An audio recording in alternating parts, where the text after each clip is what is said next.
Good evening, everyone. I'm Peter Albrecht. And I'm Roseanne Haven. Welcome to a special program addressing racism and racial inequities in our community.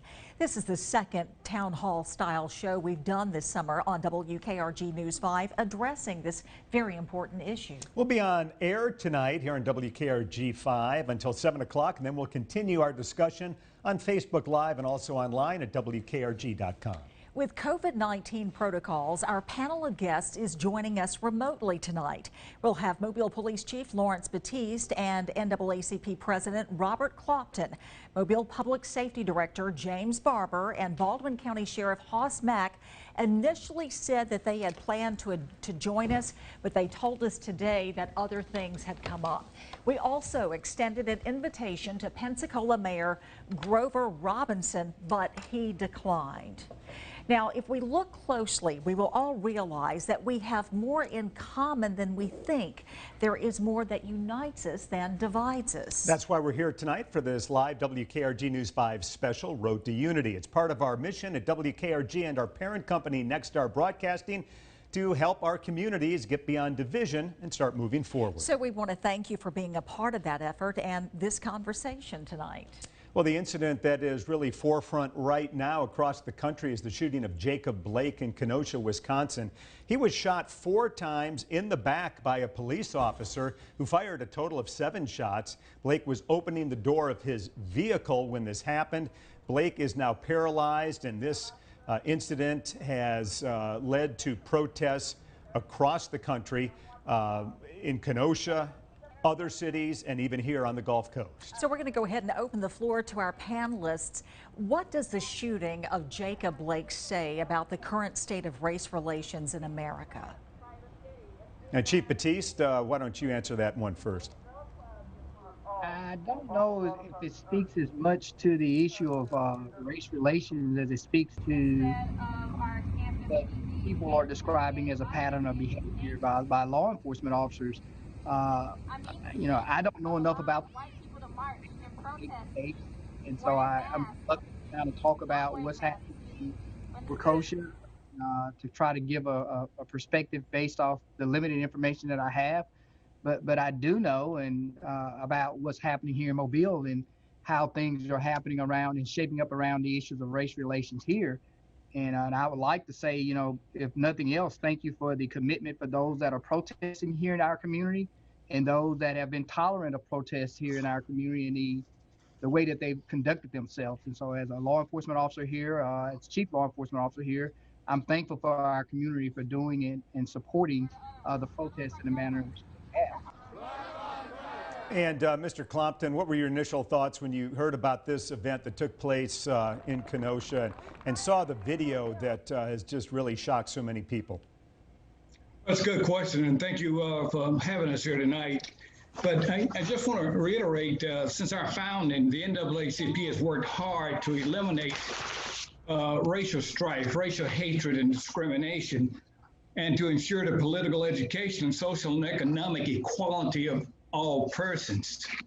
Now, we are still fighting for many of the basic asking principles that Dr. King had advocated for: socioeconomic equality, anti-racist leaders and institutions, society harmony rooted in love, trust, and justice. We did not see that societal harmony that's rooted in love, trust, and justice with the Blake shooting. So therefore, we find ourselves in a national moment of reckoning. It's one where people of all parts of the country are taking a unified stand against the systems, destructions to policies and attitudes that enable police brutality, racial discrimination, and interpersonal racism. So again, here we go again. That's how we say, here we go again. The systems, the structures, the policies, they're in place, and I have to give it to the chief with the new handbook and some of the things that they put in place since the talk. Okay, and by the way, again, our guests are... Yeah, sorry to interrupt. And again, just letting people know that due to COVID-19, you're joining us remotely, and we're having a little trouble with your audio from time to time. We'll continue to work on that. Yes, if you can just bear with us a bit. Now, the incident that sparked protest across the nation earlier this summer, including marches in Mobile and Pensacola, happened in Minneapolis. And we're talking about George Floyd. As you recall, he died in the hands of Minneapolis police. One officer knelt on Floyd's neck for more than 8 minutes. Very difficult, as we've all seen this video. 4 officers were fired, one charged with murder, and the others being charged with accessories to murder. And that incident ignited the Black Lives Matter movement across the country. We had protests here in Mobile that we're looking at right now. Hundreds of people taking part in that one. That was 3 months ago now, since the death of George Floyd. You know, Mr. Clompton, let me ask you, what's happened in those 3 months? There have been a ton of protests. What is the message? Has it been received? What progress has been made as a result? That's a good question. I think a lot of progress has been made from the standpoint that an injustice that calls for law enforcement reform has been revealed again. What have we seen is also a continuation of the senseless shootings, murders like we saw in Rochester, New York today. It's almost like a double pandemic that African Americans are living right now. Not only do we have COVID-19, but we seem to have an increase in the shootings of unarmed Black people. Is it looking better in Mobile? Yeah, I've seen some things. I see the Police Community Citizen Advisory Group that's in place. However, I'm not familiar with their activities. Do they have any authority, et cetera, as a police review board? But it is a start. Chief Batiste, what changes do you think need to be made? And, you know, we keep hearing questions about what the police department can do, but what can the NAACP do to help police better do their jobs? You know, my perspective has always been this, is that it takes all of us to be actively engaged in trying to create change in our community. And it cannot be polarizing. It cannot be to the extreme right, or it cannot be to the extreme left. I've often said that if we can start where we have our commonalities and move away from the center, we do a lot better than starting on opposite ends of the spectrum and trying to move towards the middle, because we never get to the middle if that happens. Where I see the community being engaged is, you know, there are things that people ask law enforcement officers to do each and every day that they're unwilling to do. And I think that from the moment that I joined Mobile Police Department under the leadership of James Barber as the chief at the time, is, you know, the talk was, if we could see each other's from each other's point of view, if we could see each other through the lenses of the other person and walk in those shoes, and then from that perspective move forward in trying to, how do we create an environment that speaks to the issues that exist. They're not always around the issues of racism. Sometimes they're around the issues of, how do we empower people to continue to operate outside of what we perceive to be the rules of law in our community. And when we empower people to do those things, sometimes we put people in harm's way when we do that sometimes. And so I think we have to start thinking about what message are we sending sometime by way of some of the things that we're asking for. The other part of it, that from my perspective, is this, is that we are meeting, we are listening. We didn't walk into any meeting. I didn't walk into any meeting and say, this is what we're doing. We walked into every meeting and said, what is it that you're asking for? And then we look to see, is there something that we can do to meet you, or at least low-hanging fruit, to make sure that we're addressing those concerns? Because there are some things that are going to be very easy to do, and there are going to be some things that are going to take time. I don't think that a mandate by the President of the United States creates the type of reform that you're looking for. It says you need to do it, If you don't have forward-leaning chiefs within their own respective communities taking the first steps to making sure that they are hearing what their communities are asking for, we'll never get there. Because the president is one person. He's in a building that most of us never have access to, and he's not going to be the person on the ground making sure that those reforms and those changes take place in your respective community. But I do think there need to be some national guidelines put in place to address some of it. Okay, well, there were nationwide calls for more police transparency and accountability after the George Floyd incident. And the police department here in Mobile released the department policies and procedures. And so, Chief, what was accomplished by doing that, and has that been well received? Well, I think it's been well received because I think people said they asked, they demanded something, and they got it. Uh, what it has accomplished, I'm hoping that people are seeing that when we say that we have policies and procedures in place to address behavior, that we actually have them. And I think ultimately what they'll see is as they continue to watch is what we do as we submit our annual reports and look at the manner in which we deal with discipline within the Mobile Police Department, that they'll see that we are holding people and personnel accountable. Everything is due to be investigated, and everything should be when it's complete. Know that there are ranges of punishment. Most of the time people forget the idea that punishment is not always meant to, or discipline is not always meant to punish an individual. In some cases, it's meant to correct a negative behavior.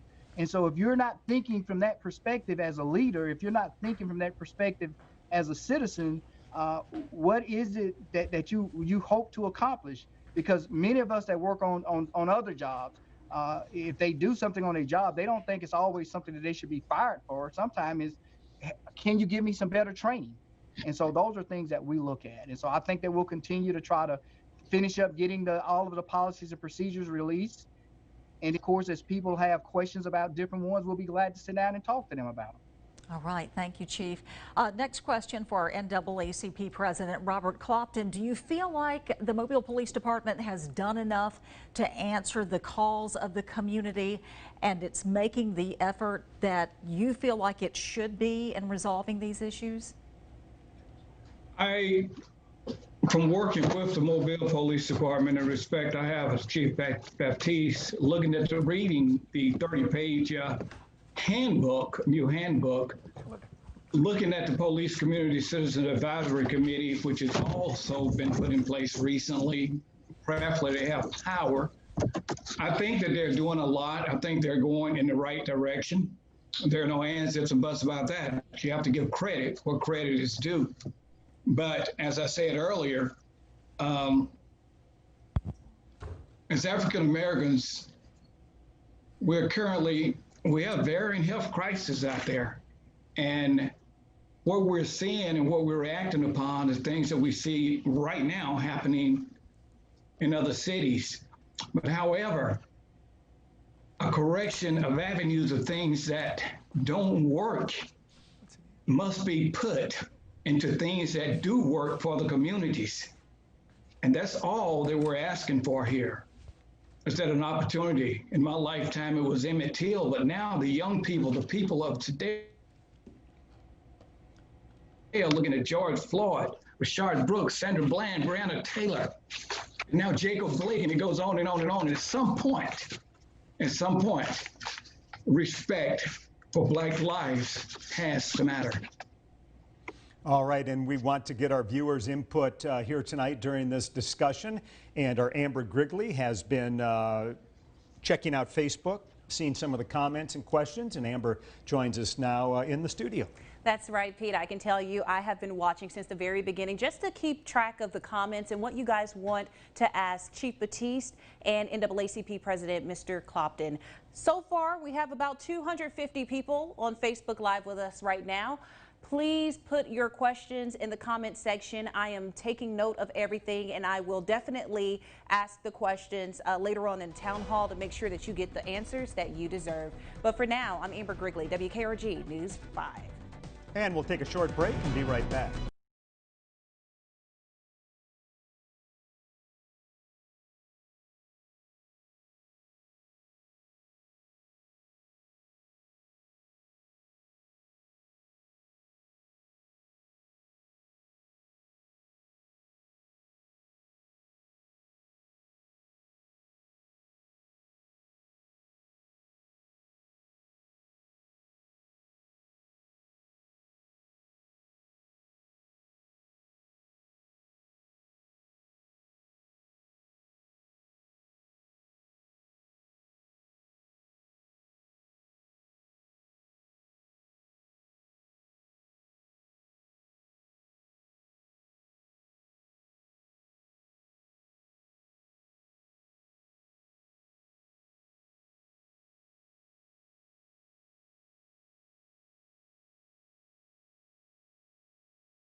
Meals at the Sleep Center.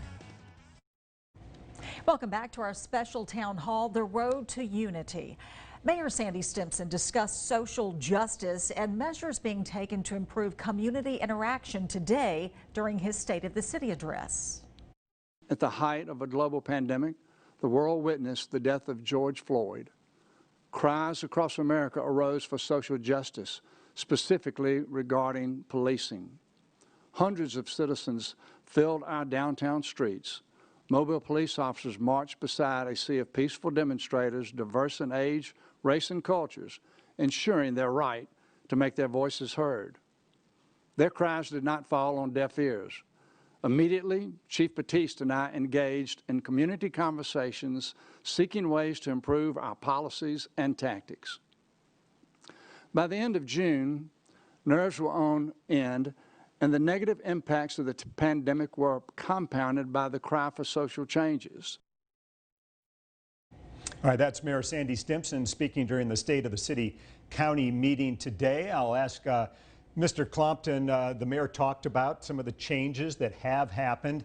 And again, what would you like to see in place, and how do you make sure this is an ongoing process continuously, despite you know, what flashpoints we have around the country? How do we make sure this is an ongoing discussion that just doesn't disappear in a few weeks or a few months?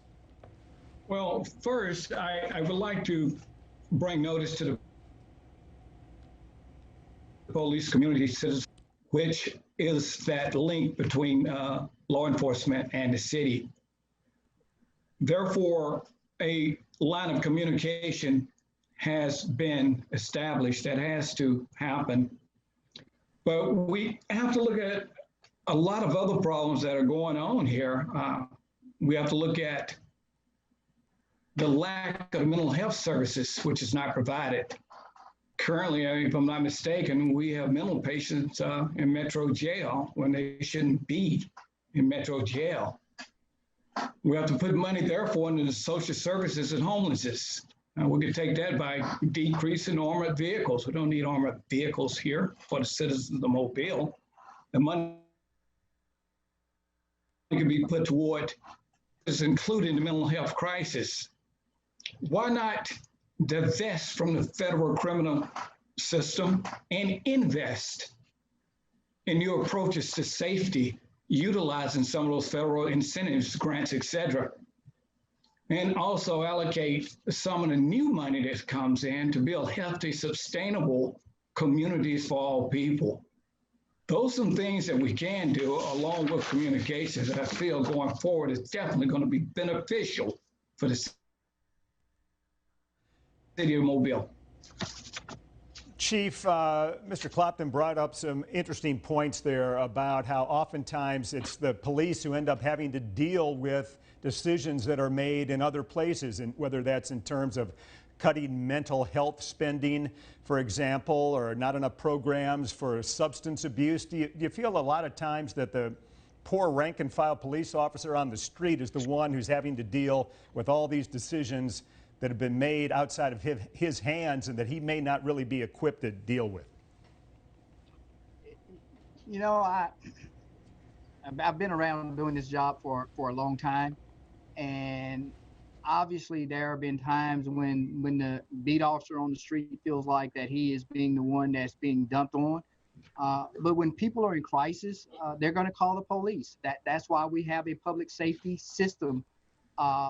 While we do all we can do to try to provide officers with minimum level of training in all areas, in particular those areas that focus on the issues of mental health, I don't think that is something that we can just look at a local level. I mean, it's because of what's happening at the national level with funding for mental health programs and social programs that really impacts our smaller communities. You know, we went away from having places where we could really spend time and focus on the welfare and the needs of people with mental health needs. And we push them back into our communities, and our small communities many times just don't have the resources to follow through. We have applied for grants. I think a lot of times that when people are thinking about what we're doing locally here, We have been in partnership with Alta Point over the last year and a half, working to try to create a mental health officer. And that was before any of these crises even began, because we were looking at what was happening again at the national trend. As I go to chief conferences, those are things that they put in place in other communities about how can they have what they call a mental health officer that works alongside the law enforcement officer, and they respond and they're able to help get people that have mental needs resources that they need. But it takes money and funding to do those things. And where do you take the money from without raising taxes? And we all know that oftentimes when government is forced to have to make decisions, social programming is one of the first areas that typically gets cut when you're dealing with those issues, thereby again placing the burden back on those first responders, law enforcement, fire department, hospitals, because even they have diverted from the number of beds that they have available to deal with the issues that are associated with mental health. So we've got a problem that needs to be addressed at the national level, and it needs to be addressed by adding funding, not defunding any aspect of what we're already doing, but adding funding in those areas to make sure that we're able to address those needs throughout a community. Homelessness, again, you know, we think about homelessness, but it's not just the fact that somebody is homeless, because a lot of times when someone's homeless, there's a mental health issue associated with that, or a substance abuse issue associated with it, where there may be locally, there may be availability for those individuals that's homeless, but because of their mental health or their substance abuse problems, they don't qualify, or they don't even want to qualify for what's available to them. So our community has a lot to offer, but how do we force people into those programs? And a lot of times that comes through criminalization. All right, thank you so much for your answers, gentlemen. We're going to take a break, but first, want to remind our viewers that we want to hear from you. Have you sent in your questions yet? You have about 3 minutes until Amber Grigley will be taking your questions live. In the meantime, the road to unity will be right back.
Proudly serving the Gulf Coast for 100 years.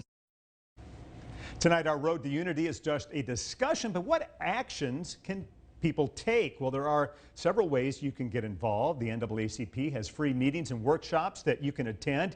You can find more about that on Facebook. And you can join a Mobile Police Department Community Action Group. Get involved. MPD also has civilian training so you can see firsthand what the men and women in blue do to serve our community. Again, thank you so much for joining us tonight on air. Our discussion continues right now on WKRG.com and also the WKRG Facebook page. We'll be back with Amber. We're going to be answering some of the questions and addressing some of the comments you have. So we'll continue this in just a couple of minutes on Facebook and online. And we will see you later tonight for WKRG News 5 at 10. Have a great evening.